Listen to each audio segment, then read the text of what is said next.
Hello, everyone. I'm David, and I'm doing this on Let's Get Real and in time preppers, doomsday preppers. I once had a very wise man tell me that no matter what you have, no matter how safe and secure you think you are, there is always, always someone out there or something out there that can take everything from you and displace you from where you're at. It doesn't matter. If you have something, it can be taken away. I don't care where you're at. If you have something, it can be taken away from you. Period. It doesn't matter what it is.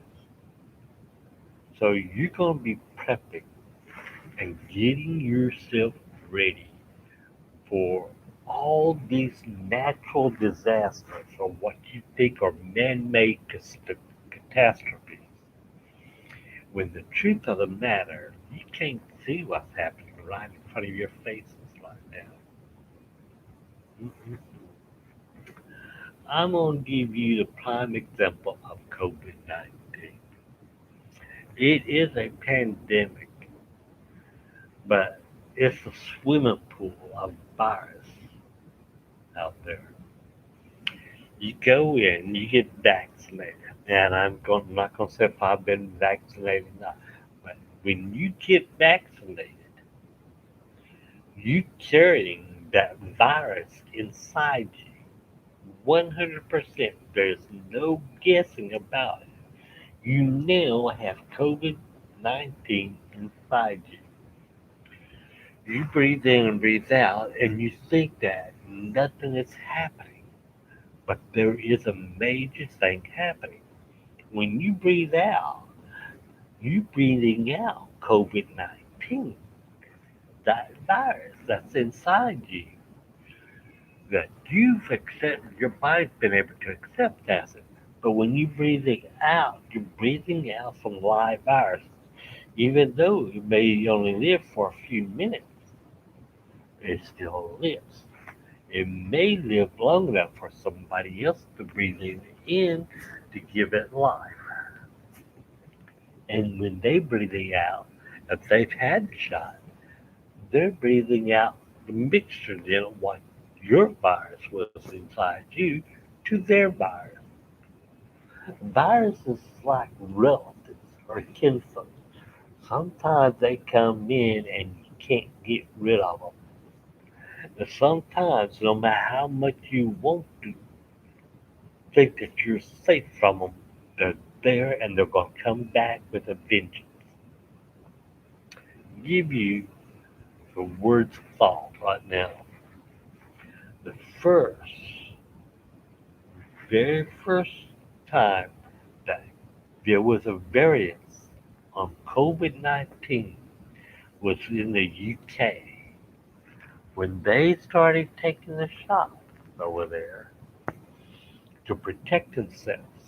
Within just a little bit, that little COVID outbreak then that came on, it was because the people that had the shot thought they were protected, didn't need to wear the mask. So they went without the mask and they breathed it out, and everybody started catching it because people thought that they couldn't spread it. But they are the ones that could spread it at a higher rate because what they were breathing out was something that had changed.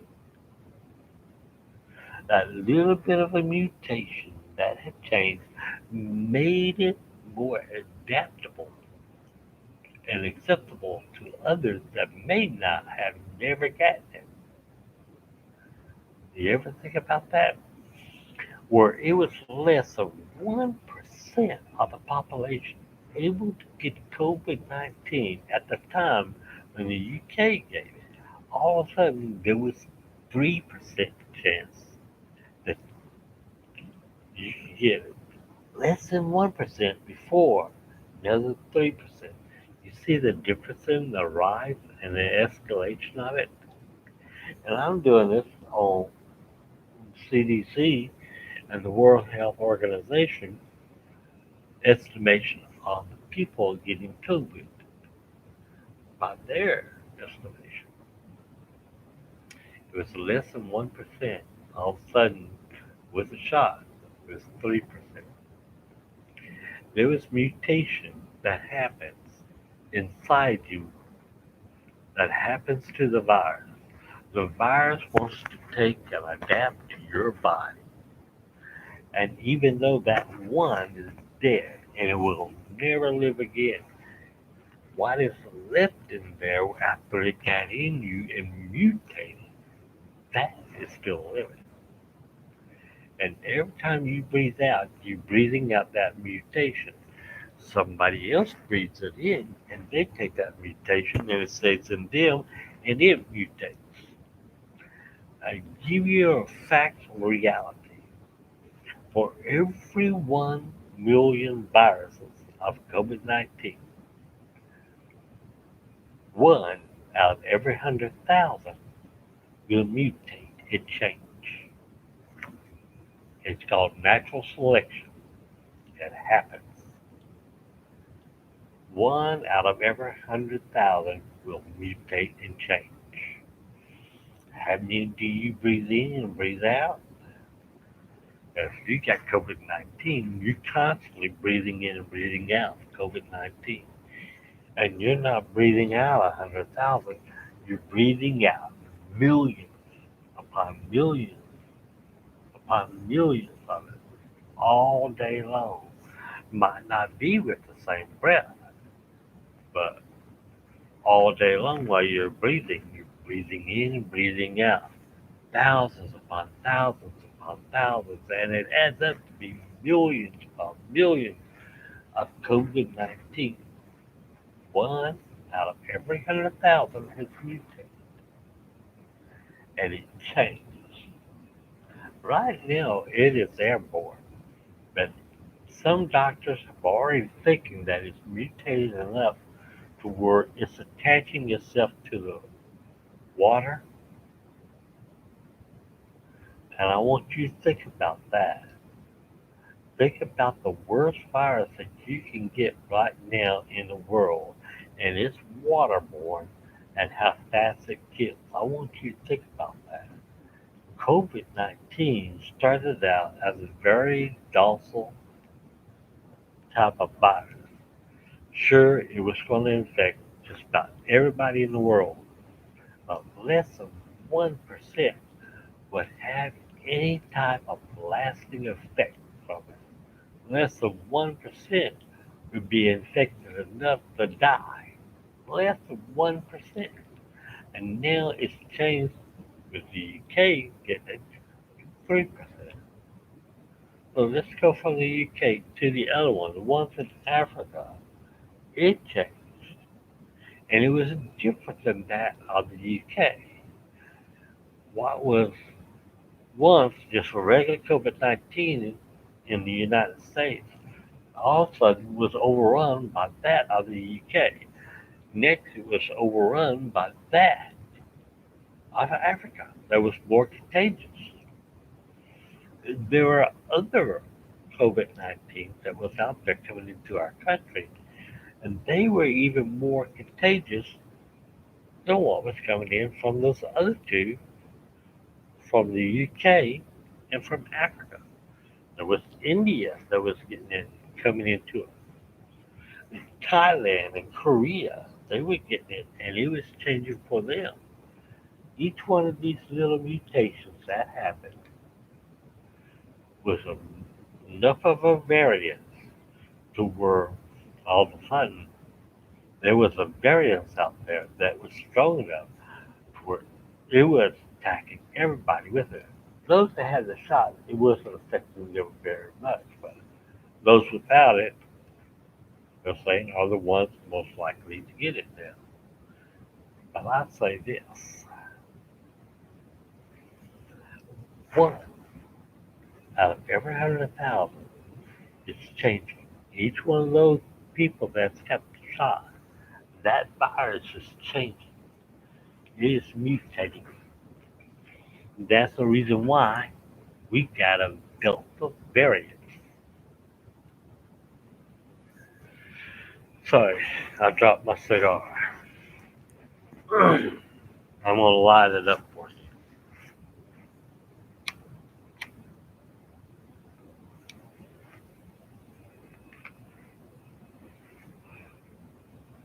All this started a little bit over 18 months ago, and there's been a change so drastic in it. It's not just 1% or 3%. It's up to 25 and 30% of the world getting these variants. 25 to 30%. Out of those that's getting it, the kill ratio is higher than what it ever was.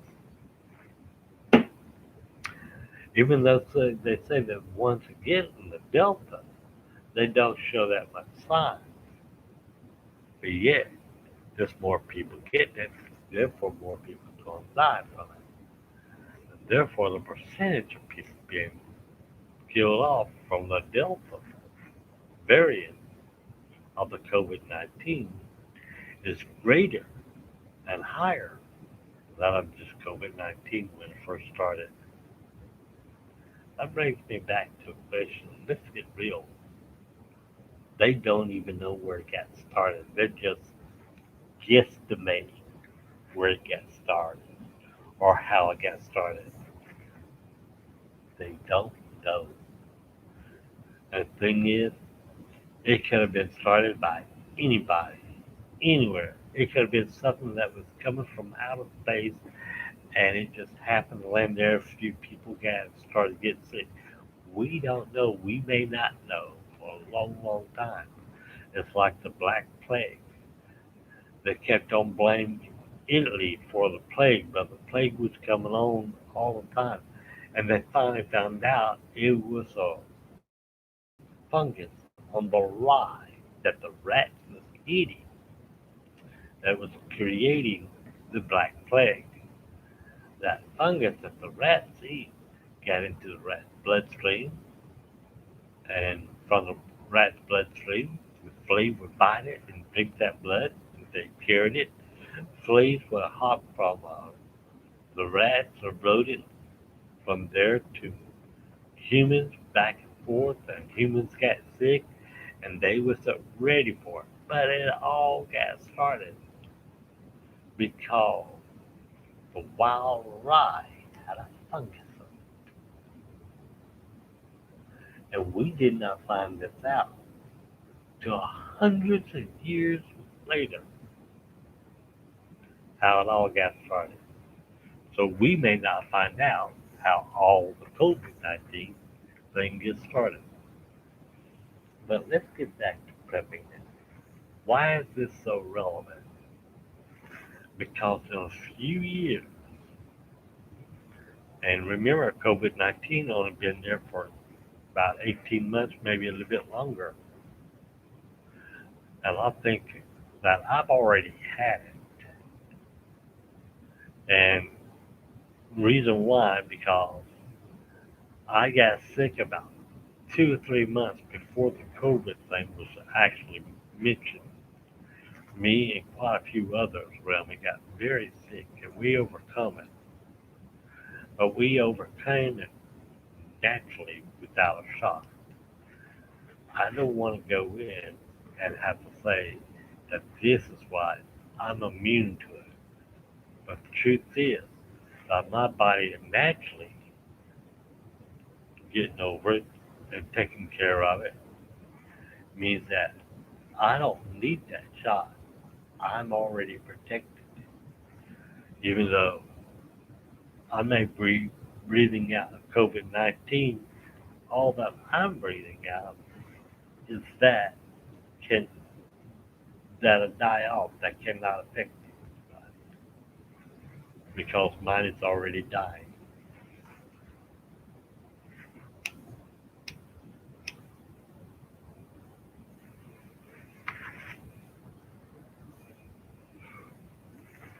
When the Spanish flu broke out, it killed so many people all over the world. That was a virus then, and doctors have been working on viruses ever since then. Try to prevent that. Polio, bubonic plague is another thing. Rocky Mountain spotted fever is another. Uh, there's so many different type of diseases out there, but they put them in three categories. It used to be just two, but there's three. Okay, and the one that you most people recognize is bacteria. And Louis, thanks to Louis Pasteur, we can pretty much say that bacteria we have a control of.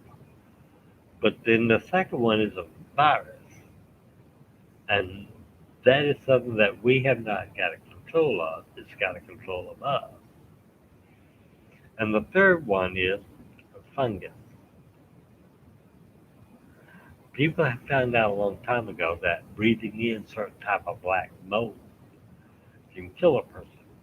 Now that mold is just a type of fungus growing, and our bodies can adapt to it. So what does it do? It kills us all. All this going on, all you preppers out there sitting back watching it, thinking nothing bad's going to happen. Some of you that prep for a pandemic, you're sitting in your bunker wondering when is this going to be through, or you sitting at home saying, "Well, I was prepared. Look at me, I got all this stuff on." The truth of the matter is, you might have all that stuff on, but you're not prepared.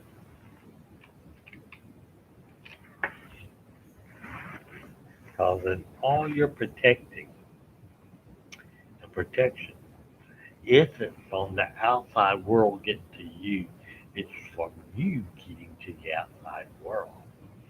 And the more isolated you get,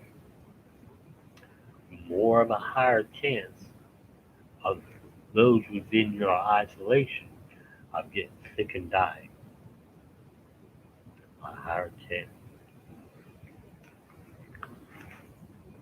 You never saw that.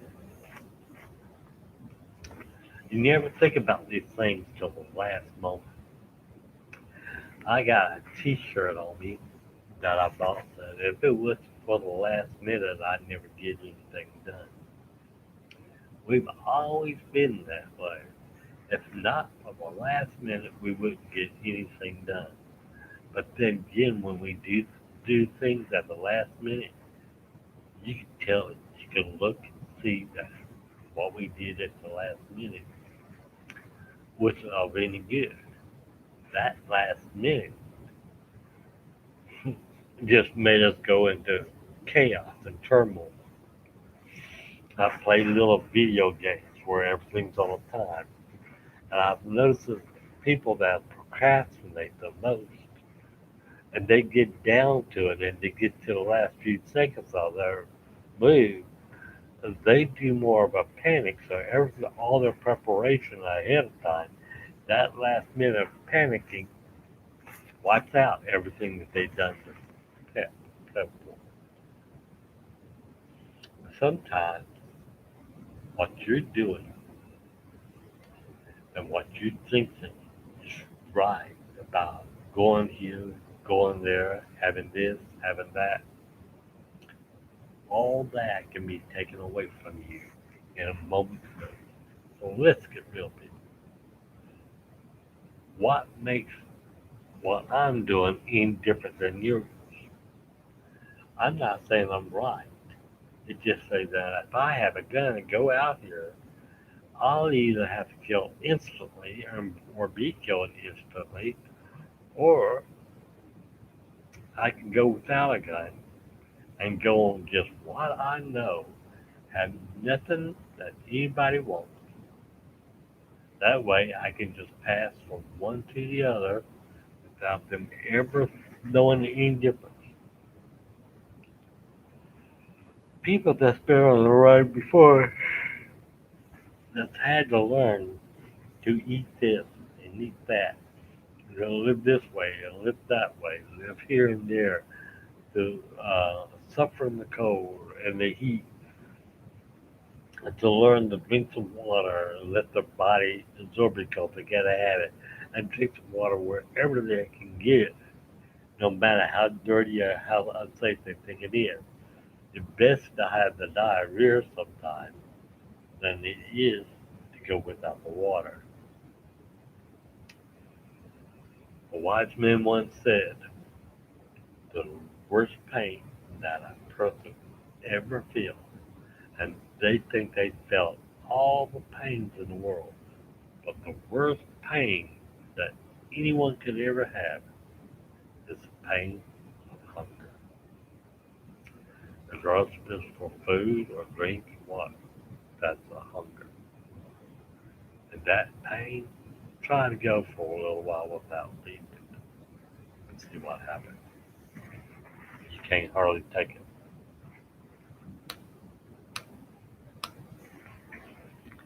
That's why I like these things.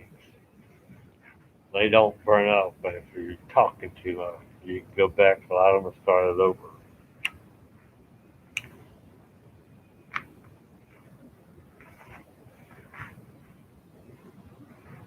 I hate the waste thing. And I see all these preps and everything going on. I see all the money spent to go one direction for a year there to do this, do that. Some of those people I admire because they're going to stick it out at home. They're going to isolate themselves. But like I said, the pandemic eventually is going to affect them, and they're isolated. It's going to wind up killing almost all of them because of that. The only thing you ever have that no one's going to take away, that can change, is your knowledge. When you take and base your life and all you do is your knowledge, then you can survive a long, long time. You don't need to go here, go there for anything.